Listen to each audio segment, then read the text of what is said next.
Good evening, guys. I hope everyone's well and having a great time. For those of you who don't know me, my name's Toby, and I am one half of your best man offering this evening. I'm obviously the extravagant one.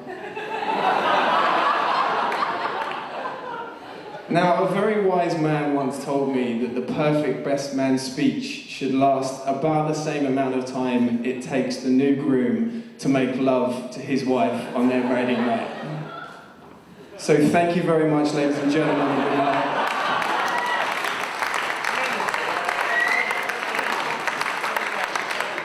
Now, in all seriousness, I'm going to keep this as quick as I can. As I said, you've got two best men today. That means two speeches. And I genuinely cannot wait to see Anthony smash the dance floor later.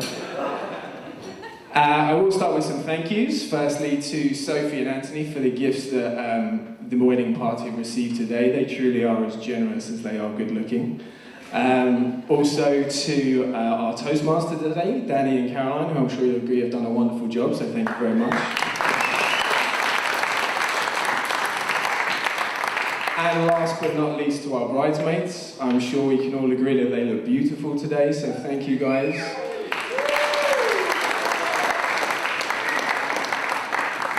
You are outshone only and rightly so by one person in this room today, and that is of course Anthony himself. I jest, obviously. I think we can all agree that Sophie is every inch the beautiful bride. To look at Sophie tonight is to question simply one thing: how the hell did Anthony manage that?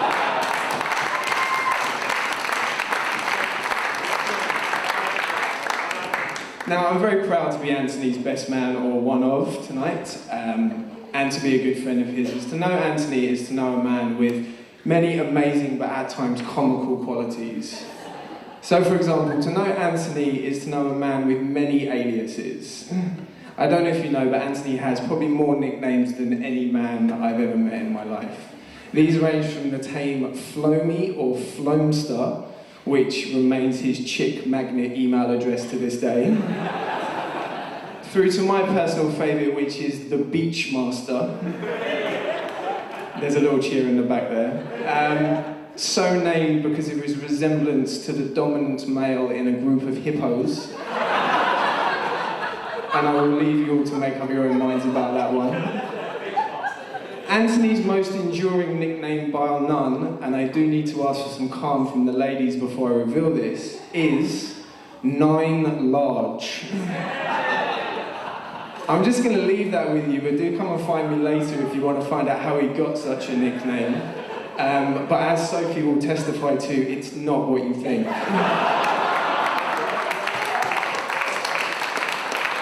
Now, when Anthony wasn't being given nicknames, he was very fond of giving them to himself.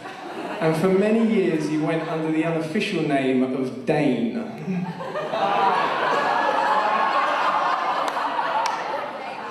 Now, for those of you who haven't spotted the resemblance already, Dane Bowers was a very handsome fellow, but a slightly unamazing late 90s, early noughties pop flop, shall we call it. And for many years it would seem that a night in Watford wasn't complete without Anthony being recognised by a girl, or potentially a group of girls, as Dane Bowers. On the nights this didn't happen, Anthony would spin the tale himself. And he would be very quick to identify himself as Dane Bowers' brother. And this peaked when he added a fake telephone number into his mobile under the name Dane, and flashed it at any unassuming, hopefully easily fooled girl he could find.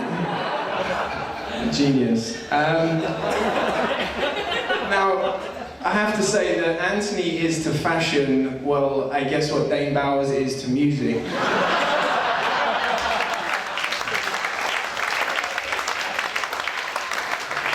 As to know Anthony is to know a man with a truly unique sense of personal style.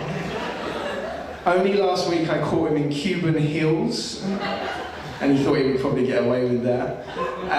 His other personal favourites, as Jennifer's alluded to, include multiple blings, sleeveless t-shirts, 3/4 length trousers, non-ironic bandanas, the list continues.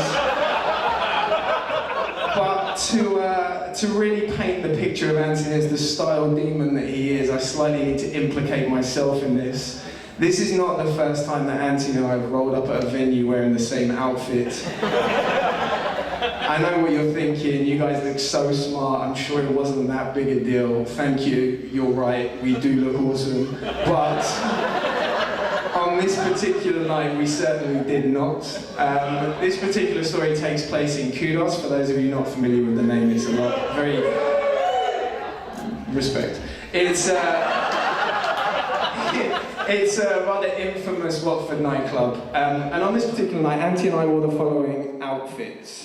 We wore matching, shiny, silver, metallic, reflective trousers that made our legs look like wrapped Kit Kat fingers.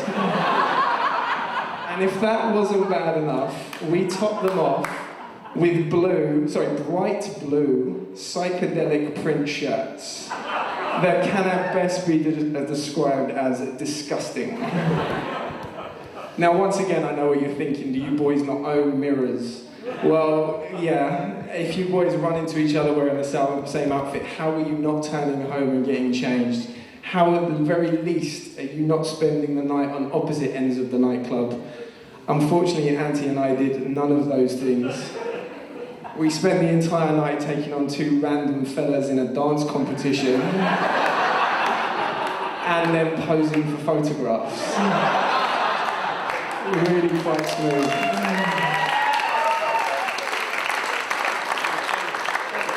Now, when Anthony isn't impressing people with his crazy shirt choices or his dance moves, he's doing so with his impressive facial hair. Because to know Anthony is to know a man with truly iconic sideburns. The very first time I met Anthony, they were both long and wide, and they met, believe this or not, in the corners of his mouth, which gave him the rustic charm of an inbred farmer, and looked honestly utterly ridiculous. I'm pleased to say that tonight they've been tamed, shall we say, but despite the fashion of the time, the constant ridiculing of me and his friends, and many well-planned razor attacks, they continue to withhold the test of time. More than anything else, to know Anthony is to genuinely have a great best friend. He is a true champion among men. He's an extremely positive fellow. I can't honestly remember the last time I saw him in a bad mood, although that may well change after this speech. I've known Anthony for about 14 years, and he's probably been my best friend since the day we met. He's kind, he's caring, he's honest. He's insanely popular, as you can see by, well, everybody here. He's got a great sense of humour. By that I mean he laughs at my jokes. It honestly very rarely works the other way around. He is, without doubt, the hardest working man I know.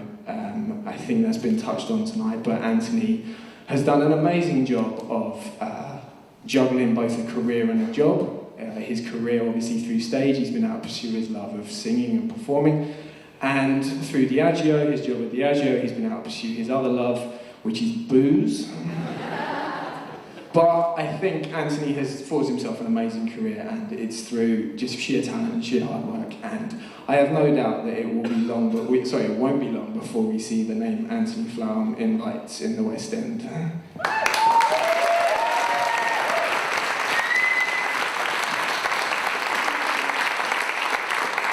As scary as that may be.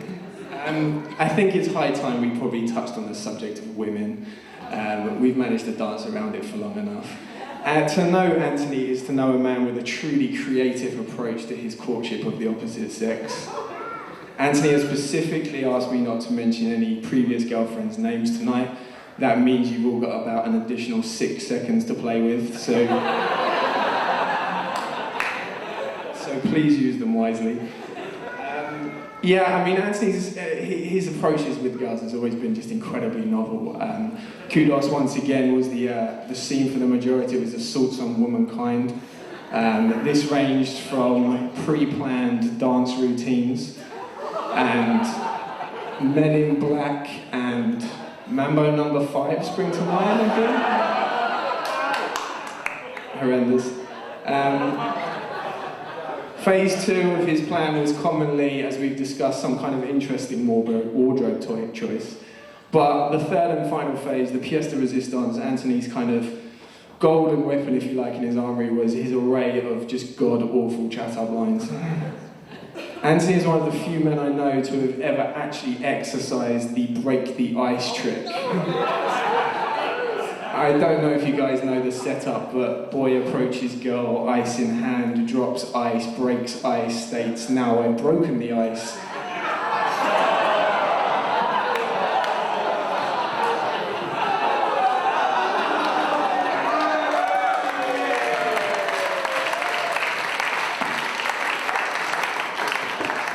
Now I've broken the ice, how about a drink? Smooth. Anthony, being Anthony, did this in true Anthony style and chose to do it on a carpeted dance floor. Let's just say that mayhem ensued. I'll leave it at that, but Anthony had to slightly modify the final line to now I've bounced the ice, which was not cool. Despite Anthony's questionable chat-up lines, to know Anthony is to know a man who has impeccable taste in women. I recall the first conversation we ever had about Sophie. I would love to be able to stand here today and tell you it included phrases such as, we connected on such an amazing emotional level. She really understands me. We conversed on a higher plane. While I'm sure all of that is true, the one phrase I remember from the conversation was, she's fit.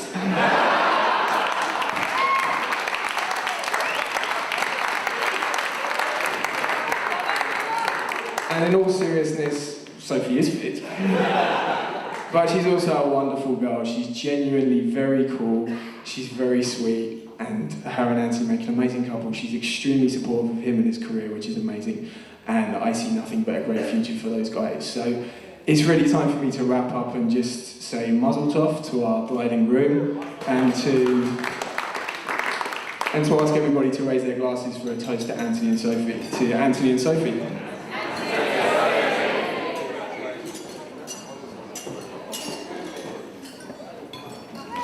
And it just remains for me. And it just remains for me to hand you over to Rex.